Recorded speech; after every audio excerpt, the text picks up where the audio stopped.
এইবার বুড়া কয় তুমি কি চাও? বলে আমার মাওলার সাথে একটু মোলাকাত করায় দাও। বলে আল্লাহরে তো পাবি না, তবে আল্লাহরে পাওয়ার জন্য কিছু মাধ্যম আছে। সন্তান কান্না করে আব্বা নাই, বলে একজনে বাবার একটা জামা দিয়ে কয় তোর বাবারে না পাইলে কি হইব, এই তোর বাবার জামাটা একটু চুমা খা। এই বুজুর্গ বলে ইব্রাহিম তুমি যাও, আল্লাহর সাথে তুমি হাত দিয়ে মুসাফা করতে পারবা না, আল্লাহর সাথে তুমি কোলাকুলি করতে পারবা না, তবে হ্যাঁ আসলটা পাওয়ার আগে একটু তুমি আল্লাহর মাধ্যম দিয়ে দিছে বাইতুল্লাহ মক্কা শরীফ, ওখানে গিয়া যদি একটু হজরে আসওয়াদে চুমা খাও আমার মাওলার সাথে মুসাফার মতো সওয়াব পেয়ে যাইবা।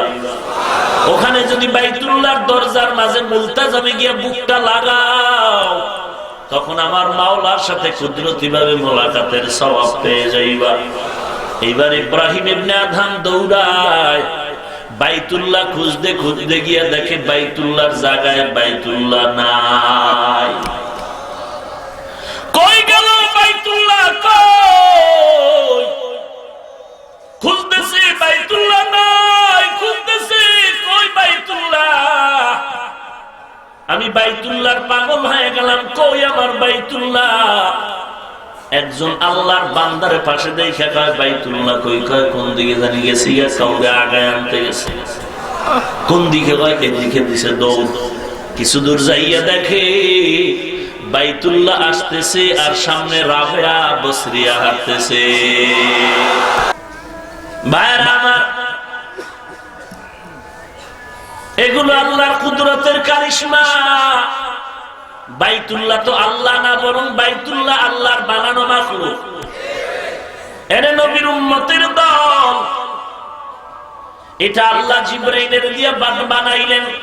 13 বার বাইতুল্লাহ ভেঙে নতুন করে সংস্কার করা হলো, বানানো হলো 13 বার। এবার রাবেয়াকে ডেকে বলে রে মা তুমি কে যে তোমাকে বাইতুল্লাহ গায়ে সালাম জানায়? তুমি ইব্রাহিম না? কেমনে চিনলে তুমি আমাকে? বলে আমার পরিচয় না, আমি বসরা এলাকার রাবেয়া। বাইতুল্লাহ তো মাখলুক, খালিক না। তুমি বাইতুল্লাহর পাগল, তুমি বাইতুল্লাহরে খুঁজো, আর আমি বাইতুল্লাহর মালিকের পাগল। এজন্য বাইতুল্লাহ আমাকে তালাশ করে, আমাকে আগায় নেয়, কারণ আমি বাইতুল্লাহর গোলামি করি না, আমি বাইতুল্লাহর মালিকের গোলামি করি। ওমরে ফারুক রাদিয়াল্লাহু তাআলা আনহু ডাকিয়া কয়, এই হযরত আসওয়াদ পাথর, তুই শুধু একটা পাথর, কিছুই করার ক্ষমতা নাই। আমার নবীরে দেখছি চুমা খাইতে, এজন্য আমিও চুমা খাই। এরে নবীর উম্মতের দল, এই ওমরের মধ্যে আল্লাহ পাক এমন মারিফতের নূর দান করলেন, ওরে ইয়াকিনের দরজা যখন চূড়ান্ত হয়ে গেল।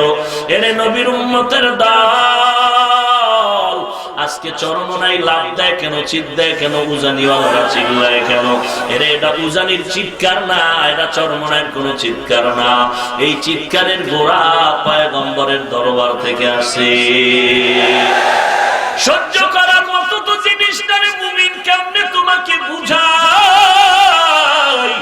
হাজী ইমদাদুল্লাহ মুহাজির মক্কি এই রাস্তার একজন মুরব্বী রশিদ আহমদ গঙ্গুহি রাহমাতুল্লাহ আলাইহি জিজ্ঞেস করলেন, হযরত আপনি পাও সোজা করে কখনো ঘুমান না, বসেন না, বাঁকা করে রাখেন কেন? হাজী ইমদাদুল্লাহ বলেন, রশিদ আহমদ আমি ইয়াকিনের দরওয়াজায় এমন ভাবে চলে গেলাম, মুজাহাদা মুরাকাবা মুশাহাদার মধ্যে এমন ভাবে ঢুকলাম, ওরে আমি আল্লাহর সাধনা করতে করতে করতে করতে এমন একটা দরওয়াজায় আসলাম, আমি যেদিকেই পাওটা খুলতে চাই ওদিকেই দেখি আমার মাওলার নূরের তাজাল্লি আর কুদরত। আমি আমার পাওটা খোলার জন্য যত চেষ্টা করি পারি না। আবার বেয়াদবি হয়ে যায় নাকি, ভয় আমি নিয়ে বসে আছি, ভয়, বেয়াদবির ভয়। কারণ বেয়াদব আল্লাহর রহমত থেকে বঞ্চিত হয়ে যায়। লিকুল্লি শাইইন যিনাতুন ফিল ওয়ারা ওয়া যিনাতুল মারই তামামিল আদাবি আজ খোদা খাহিমে তৌফিকে আদো বেআদব মাহরুমে গাশত আজ ফজলে রা। এরে নবীর উম্মতের দল, এই ওমর ফারুক রাদিয়াল্লাহু তাআলা আনহু নতুন মুসলমান, 39 জন মুসলমানের পরে তিনি 40 নম্বরের মুসলমান। একদিন তিনি খাব্বাব রাদিয়াল্লাহু তাআলা আনহুকে ডেকে বললেন, ও খাব্বাব, বলো ইসলাম কবুলের জন্য কি পরিমাণ কষ্ট তুমি সহ্য করেছো? খাব্বাব বলে, খলিফাতুল মুসলিমিন আপনি বলেন। বলে, আমি বাহাদুরের সাথে কালেমা পড়েছি, আমার কোনো কষ্ট হয় নাই। খাব্বাব বলে, তো আমারটা শুনবে? বলে, হ্যাঁ বলো। খাব্বাব চোখের পানি ছেড়ে কান্না শুরু করলেন। জিহ্বাটা বের করে দিয়েছে। ওমর তাকায় দেখে জিহ্বার মাঝখানে একটা গোশতের আলাদা টুকরা টিউমারের মতো। ওমর দেখা বলে, কতদিন তোমার টিউমার হয়েছে? খাব্বাব চোখের পানি ছেড়ে বলেন, না না, আল্লাহর কসম আমার জীবনে কোনোদিন টিউমার হয় নাই। তাহলে জিহ্বার মাঝখানে কেন গোশতের আলাদা টুকরা দেখা যায়? খাব্বাব চোখের পানি ছেড়ে বলেন, খলিফাতুল মুসলিমিন, আমি আমার পয়গম্বরের হাতে কালেমা পড়িয়া মুসলমান হওয়ার অপরাধের কারণে আমার বংশের বেদিন বেঈমানেরা আমি খাব্বাবের হাতে পায়ে রশি লাগাইয়া ওই পাহাড়ে নিয়ে গাছের তাজা কাটা দিয়া আমার জিহ্বাটা বের করে একবার জিহ্বার মধ্যে কাটা ঢুকাইছে আর বের করেছে, আর বলেছে, খাব্বাব, মুহাম্মাদের কালেমা ছেড়ে দাও, ছেড়ে দাও। ওই কাটার আঘাতে আঘাতে আমার জিহ্বায় গোশতের টুকরা বেড়ে গেল। আমার দুনিয়াতে আসার পরে কোনোদিন আমার টিউমার হয় নাই। ওমর চোখের পানি ছেড়ে কান্না করে বলে, রে খাব্বাব, মনে হয় জানো ইসলামের ক্ষেত্রে কবুলিয়াতের দরজায় তুমি আমার থেকে অনেক আগায় আছো। এত কষ্টের বিনিময়ে তুমি কালেমা ছাড়ো নাই। এই পরিমাণ কষ্টের 100 ভাগের 1 ভাগ আমি ওমরের তো হলো না। এরে নবীর উম্মত, খাব্বাব বলে, শুধু এখানেই শেষ না। পিঠের জামাটা উঠাইয়া বলে, তাকায় দেখেন আমার পিঠের হালাত। ওমর তাকায় দেখে পিঠের মধ্যে গোশত নাই, হাড্ডির মধ্যে কালো কালো দাগ।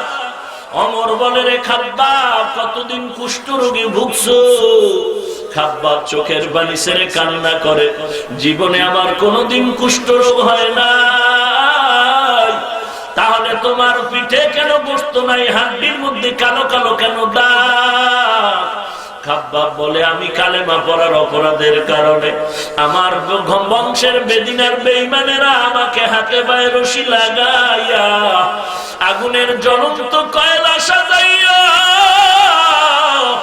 আমি খাব্বাবের গায়ের জামা কাপড় খুলিয়া ওই জ্বলন্ত আগুনের কয়লার উপরে আমি খাব্বাবের চিত ধরে শোয়াইয়া আমার বুকের উপরে পাথর চাপা দিয়া বেত্রাঘাত করেছে।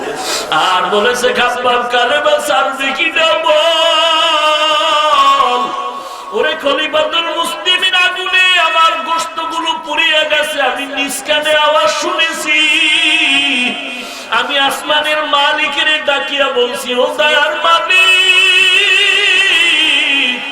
দুনিয়াতে আজকে খাব্বাবের আগুনে জ্বালায় আমার কোনো কষ্ট লাগে না রে আল্লাহ, তুমি আমাকে ধৈর্য ধারণের তৌফিক দাও। তারপর তোমার কুদরতের কাছে আমার আরজি, হাসরের দিন যেন জাহান্নামের আগুনে জ্বলতে না হয়, কারণ কিয়ামতের ময়দান এমন ভয়ঙ্কর, সূর্যের তাপে বেঈমান গুনাহগারের মাথার মগজগুলো টাস টাস করে ফেটে যাবে। একদিকে জাহান্নামের আওয়াজ, অপরদিকে আল্লাহ পাকের কুদরতের আওয়াজ। লিমানিল মুলকুল ইয়াউম লিল্লাহিল ওয়াহিদিল কাহ্হার। ওদিকে জাহান্নাম চিল্লায় বলবে, ও আল্লাহ, গুনাহগার গুলো আমাকে দাও।